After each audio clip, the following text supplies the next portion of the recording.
Hello friends, हम आपको समझाते हैं क्या होता है कंस्टेंट्स और कंस्टेंट्स के क्या टाइप्स होते हैं। कंस्टेंट्स एक इस प्रकार का महत्वपूर्ण टॉपिक है जो एमएससी क्लासों में सबसे ज़्यादा उपयोग किया जाता है। क्लासिकल मैकेनिक्स के फील्ड में कंस्टेंट्स एक अपनी अहम भूमिका निभाता है। तो आइए हम अवगत होते हैं क्या हुए कंस्टेंट्स, क्या इसके टाइप्स हैं, समझाते हैं। तो देखिए कंस्टेंट्स होता क्या है, हमने पहले लिख के बताया आपको। द लिमिटेशंस और ज्योमेट्रिकल रेस्ट्रिक्शंस, ऐसी लिमिटेशन या geometrical restrictions on the path of particle, किसी पार्टिकल के रास्ते में आने वाली लिमिटेशंस या ज्योमेट्रिकल रेस्ट्रिक्शन माने बाधाएं कह सकते हो। किसी पर बाउंड्री लगा देना, यहाँ से चल के मत जाइए। बहुत ऐसा होता है कि हम लोग कोई घर में काम काज कर रहे हैं, अक्सर बड़े में टोक देते हैं कि यहाँ मत बैठिए, यहाँ से जाइए। सारी की सारी रुकावटें जो है, बाधाएं, सीमाएं जो है, इन्हें हम रेस्ट्रिक्शंस को क्लासिकल मैकेनिक्स में कंस्ट्रेंट्स के नाम से पुकारते हैं। देखिए द लिमिटेशंस और geometrical restrictions on the path of particle, particle के रास्ते में आने वाली लिमिटेशन या उसकी ज्योमेट्रिकल रेस्ट्रिक्शंस, या कह सकते हैं system of motion of particle, माने कोई सिस्टम चल रहा है उसके रास्ते में जो लिमिटेशंस मिल जाती हैं या ज्योमेट्रिकल रेस्ट्रिक्शंस मिल जाती हैं, उन्हीं को हम क्या बोलते हैं, कंस्टेंट। सिंपल वर्ड में बोल सकते हैं द लिमिटेशंस और geometrical restrictions in the path of the particle और motion of the system particles are known as constants. हम आपको बताते हैं कंस्टेंट्स में किस प्रकार की लिमिटेशन मिलती हैं, पार्टिकल किस प्रकार से बिहेव करता है, एक एक करके एग्जांपल समझाते हैं। चलिए हमने पहला एग्जांपल ले लिया एक बॉल का। एक बालक या स्टूडेंट कोई भी हो, बच्चा खेल रहा है, बॉल को उछालता है, गेंद टकराती है, जमीन से ऊपर आ जाती है। इस प्रकार गेंद का जो मोशन है उसमें कंस्टेंट्स लगेगी। ध्यान से देखना, जब गेंद चलती है तो प्लेन में चलेगी, फर्श पर चलती है, ग्राउंड में चलती है। फर्श को हम क्या बोलेंगे, 2D।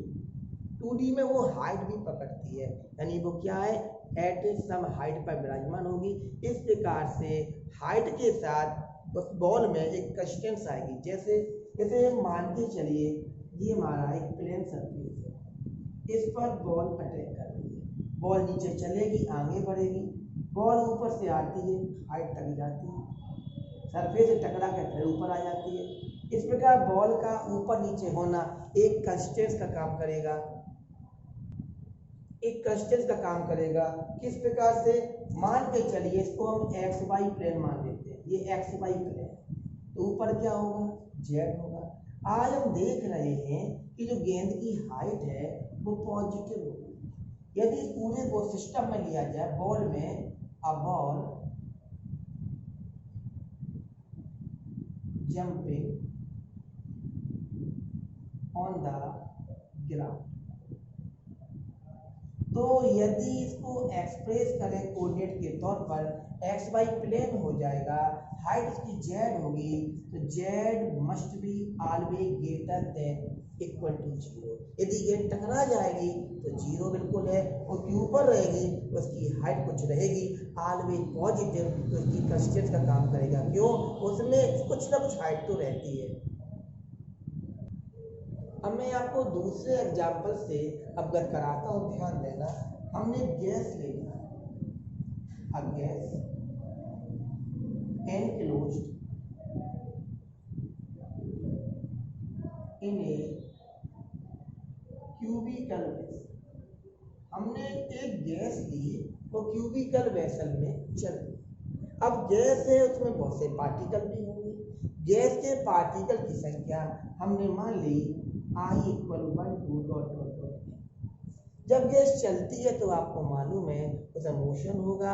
उसके मोशन को समझाने के लिए कितने इंडिपेंडेंट कोऑर्डिनेट होंगे, या ध्यान देना, यदि पार्टिकल एक है उसकी लोकेशन को बताने के लिए हम पीछे पढ़ा चुके वीडियो में आपको कि एक्स वाई जेड 3 कोऑर्डिनेट्स चाहिए, यानी फ्री पार्टिकल के लिए डिग्री ऑफ फ्रीडम 3 होती है सिंगल पार्टिकल। यदि एक से ज़्यादा पार्टिकल कर लें, 2 पार्टिकल्स, तो दोनों को रिप्रेजेंट करने के लिए 3 इसके होंगे और 3 इसके होंगे, 3 + 3 = 6 होगी डिग्री ऑफ फ्रीडम। लेकिन यदि n पार्टिकल की बात की जाए, जब एक पार्टिकल के लिए डिग्री फ्रीडम 3 होती है, 2 की 6 होगी, तो n की कितनी होगी, 3n होगी। यानी इसको रिप्रेजेंट करना है तो 3n डिग्री ऑफ फ्रीडम की हमें आवश्यकता होगी। अब ध्यान देना, एक क्यूबिकल वेसल ले लिया जिसमें हमने गैस को फिल कर दिया। हर क्यूबिकल वेसल की एक मतलब लेंथ होती है, हमने मान ली इसकी लेंथ कितनी है, l। मॉलिक्यूल बहुत सारे होंगे, एक का रिप्रेजेंटेशन दिखा रहे करके आपको हम, तो क्या होगा ध्यान देना, l लेंथ है, यदि इसको रिप्रेजेंट करना चाह रहे हैं तो xi, yi, zi, इसकी लोकेशन ये बताई जाएगी। लेकिन आपको मालूम है ये तीनों जो हैं शुरू से पॉजिटिव होंगे, लेकिन लेंथ से आगे नहीं आएगी, क्योंकि मॉलिक्यूल जो गैस का है वो क्यूबिक वेसल से निकल कर बाहर नहीं जा सकता है। अतः उसकी जो कह सकते हैं कांस्टेंट जो बनेगी xi, yi, zi lesser equal l और ग्रेटर देन 0 की कांस्टेंट्स कहलाएगी। हम आपको तीसरा एग्जांपल बताते हैं। देखिए, हमने एक वायर ले लिया, इस वायर में एक बीड्स को चलाया, तो बीड्स किस पे चलेगा, कितनी बार की लेंथ में चलेगा। यदि इसका रिप्रेजेंटेशन देखना चाहें, गौर से देखिए, वायर को झुका दिया अल्फा एंगल के द्वारा, ये हमने कोऑर्डिनेट सिस्टम का बना दिया एक्स वाई। यदि इसका रिप्रेजेंटेशन देखना चाहेंगे तो आप देख सकते हैं, इसका पॉइंट को हमने नाम दे दिया पी ऑफ एक्स वाई। तो आज क्या होगा, y बराबर, हम बोलते हैं ना straight line equation y = mx होता है, लेकिन m जो स्लोप होगा वो अल्फा एंगल दे रहा होगा, हम तो mx बोलते हैं, लेकिन m क्या होता है, tan अल्फा। इसलिए लिखा जाएगा y बराबर m का मान लगा देंगे tan अल्फा इंटू x, ये इसका कांस्टेंट कहलाएगा। इस बाउंड्री पर चल के जाएंगे। हम एक और एग्जांपल आपको दिखाते हैं, अनेक एग्जांपल से, ध्यान देना। एक हमने सर्कल ले लिया, सर्कल पर एक पार्टिकल को चला दिया, पार्टिकल किसी समय p पर है, p पर लोकेशन बोला जाए p ऑफ एक्स वाई बोलेंगे, यदि कोऑर्डिनेट सिस्टम पे जाता है। यदि इसकी रेडियस का नाम r मान लिया जाए, तो आज कांस्टेंट क्या बनेगी, पार्टिकल इससे बाहर नहीं जा सकता, सर्कल को सरकमफ्रेंस पर होगा, इससे बाहर नहीं जा सकता है। इसकी कांस्टेंट क्या बनेगी, देखिए x² + y² = r। यानी कह सकते हैं यदि इसकी रेडियस r है, सपोज करते हैं a मान लेते हैं और लोकेशन टेस्ट करें तो r always equal to a, r² equal a², यानी x² + y² = a²। इसकी कांस्टेंट आएगी यदि a माना जाए, r माना तो r की साफ बात करेंगे। एक और एग्जांपल दिखाते हैं आपको, हम देखिए पांचवा एग्जांपल। यदि हम इसको स्फीयर मान लेते हैं, गोले की हमने रेडियस जो ली स्मॉल a, इसके भीतर गैस बनती, गैस मॉलिक्यूल अंदर, सपोज तो अंदर है और p पर है, तो आज मॉलिक्यूल की डिस्टेंस दिख रही होगी r, ये a से कम होगी, a से क्या कम होगी, यानी इसकी कांस्टेंट क्या बनेगी, मॉलिक्यूल खूब प्रयास करेगा लेकिन ये अपने a पर कवर नहीं कर पा रहा, यानी इसकी डिस्टेंस कितनी होगी, लेस देन a। तो कह सकते हैं r always less than a, r² कहा जाएगा तो less than a², x² + y² + z²। क्यों, इसका पोजीशन निकाला जाए तो x y z कहा जाएगा, ऑलवेज लेसर देन, ये कांस्टेंट कहलाएगी। ओके, हम आपको और भी बताते हैं एग्जांपल सभी। हम आपको अगला एग्जांपल बताते हैं, एग्जांपल नंबर 6। देखिए, एक हमने पेंडुलम ले लिया, पेंडुलम सभी जानते हैं बॉक्स से लटकता है, सस्पेंशन पॉइंट ही होगा, एक वायर होगा स्ट्रिंग टाइप की, इसकी लेंथ हमने l मान ली और ये हमारा पेंडुलम।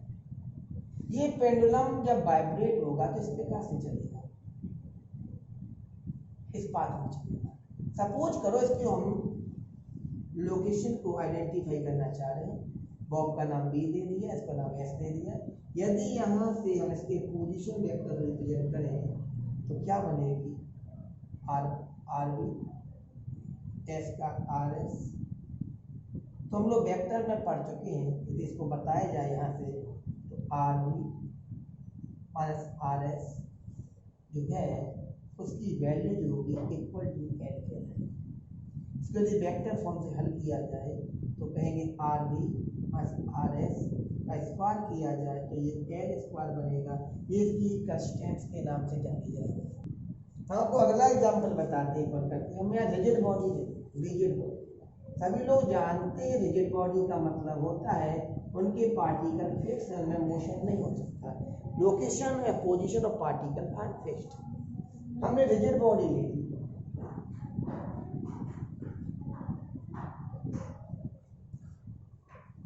रिजिड बॉडी में कोई दो पार्टिकल ले सकते। मान लो ये दो पार्टिकल ले लिए हमने, इनके बीच की डिस्टेंस आर भी फिक्स होगी, ये बदलेगी नहीं। इस प्रकार की रिजिड बॉडी में जब मोशन देखा जाएगा तो इसको ट्रैक करने के लिए मैं काम किया। इसके दो तीन हिस्से हैं, हम एक यहाँ पर बात कर रहे, एक यहाँ से बात कर रहे। इन दोनों पॉइंटों के बीच की डिस्टेंस हमने स्मॉल ए मान ली है। यदि इसका नाम फर्स्ट पॉइंट माने, इसका नाम सेकंड पॉइंट माने, इनको यदि ओरिजिन के रिस्पेक्ट में ट्रेस किया जाए पोजीशन वेक्टर के तौर पे, इसको R1 कहेंगे, इसको R2 कहेंगे, तो ये क्या कहलाएगा, R1 minus R2 as equal. Square करना चाहें वेक्टर के लॉ में इक्वल एज, ये इसकी कंस्टेंट्स के नाम से प्रकाशित है। माने अनेक प्रकार से हम कंस्टेंट निकाल सकते हैं और बताएंगे। अब मैं आपको बताऊंगा कंस्टेंट्स के टाइप क्या होते हैं। तो अभी देखते हैं, हम आपको बताने जा रहे हैं टाइप्स ऑफ आज कंस्टेंट्स क्या होते हैं, टाइप्स ऑफ कांस्टेंट्स। सभी ध्यान देना, कंस्टेंट्स मेनली दो टाइप के होते हैं। एक का नाम होता है होलोनोमिक कांस्टेंट्स,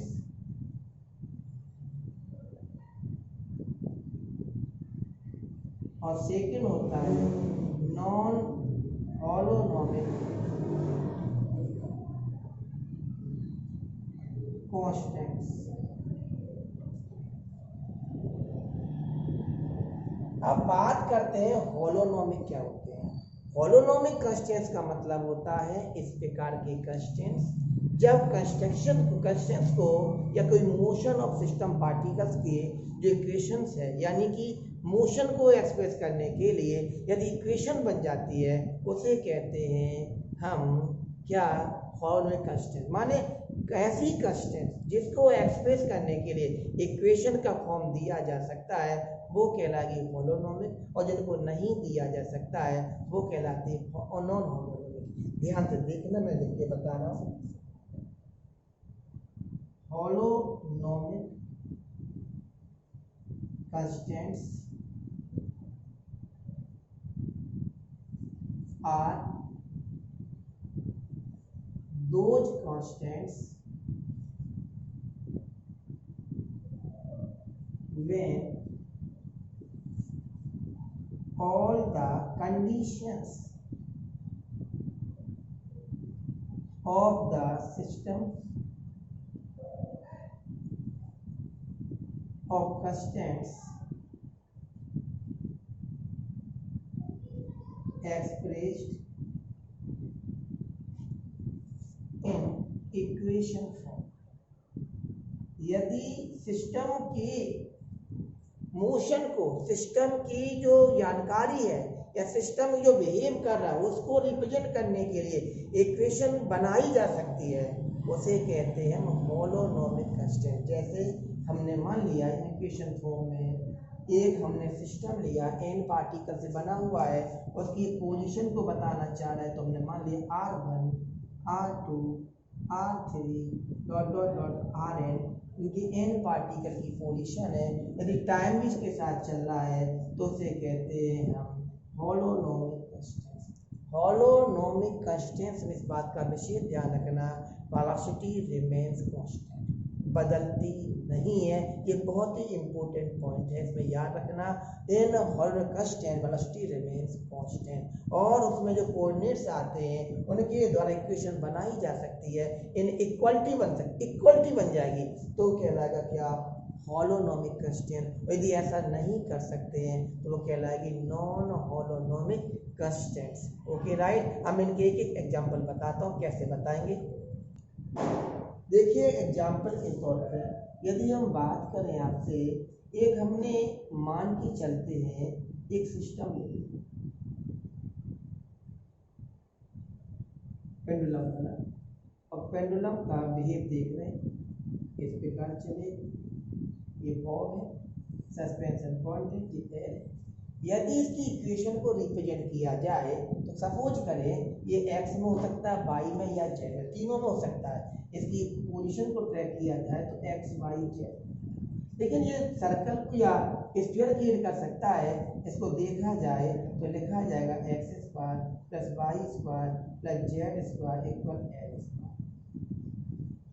ये क्या कहलाएगा, हॉलोनोमिक, क्योंकि इसको इक्वेशन फॉर्म दी जा सकती है। तो ये एग्जांपल कहलाएगा किसका, हॉलोनोमिक कंस्टेंट्स का। अब मैं एक और एग्जांपल दिखा रहा हूँ नॉन हॉलोनोमिक के तौर पे।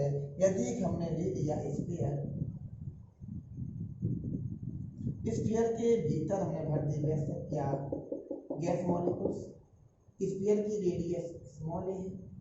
यदि कोई मॉलिक्यूल चलेगा भीतर से जा रहा है, यदि भीतर मॉलिक्यूल है इसकी लोकेशन एक्स वाई जेड है, तो आप जानते हैं इसको देखा जाए यदि आर के द्वारा तो आर का मान हमेशा एक से छोटा होगा, और यदि इसको ट्रैक किया जाए R square lesser equal A square, यदि देखा जाए तो X square plus Y square plus Z square lesser equal A square, ये हमारी इनइक्वालिटी का रूप में आ रही है।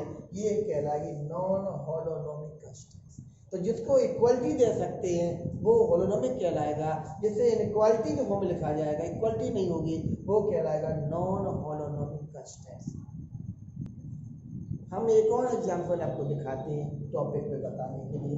हॉलोनोमिक और नॉन हॉलोनोमिक के अलावा जो हॉलोनोमिक होता है वो भी दो प्रकार के होते हैं। एक का नाम होता है रियोनोमिक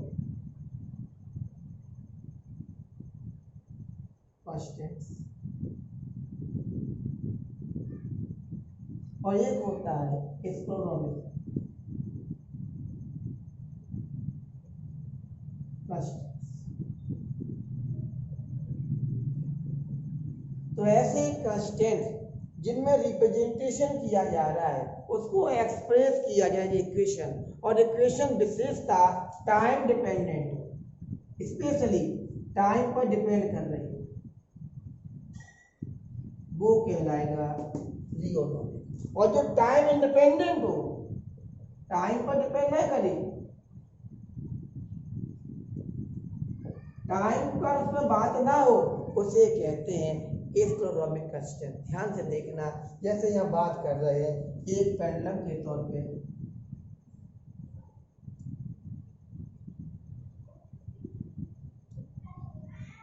या मान सकते हैं एक, मान के चलिए पेंडुलम छोड़ो, बहुत एग्जांपल हो जाएंगे। एक नया देते हैं, एक बीट्स है जो कि गिर रहा है एक बार के नीचे, तो बीट्स की जो मोशन होगा वो टाइम के रिस्पेक्ट में होगा। ये परफेक्ट एग्जांपल्स है रियोनोमिक कंस्टेंट्स का, क्योंकि मोशन एक लाइन में हो रहा है तो वो अपनी लाइन से बाहर तो नहीं जा सकता है कि डायरेक्शन निश्चित है कि, उसके अलावा वो आज जो चल रहा है उसकी ग्रेविटी जो लगेगी, उसके अलावा उसमें टाइम के साथ की वेलोसिटी चेंज हो रही है। इस वजह से हम कहेंगे इसमें टाइम का स्पेशल इंपोर्टेंस या प्राइम इंपोर्टेंस है, the perfect examples of rheonomic constant. और ऐसे कंस्टेंट जिनमें टाइम का कोई इंपोर्टेंस नहीं होता है उन्हें कहते हैं एस्ट्रोनोमिक कंस्टेंट। तो हमने आज आपको बताया कि क्या होते हैं कंस्टेंट, इसके क्या टाइप्स होते हैं। अगले वीडियो में आपको अलग बताएंगे एक नए टॉपिक के साथ। धन्यवाद।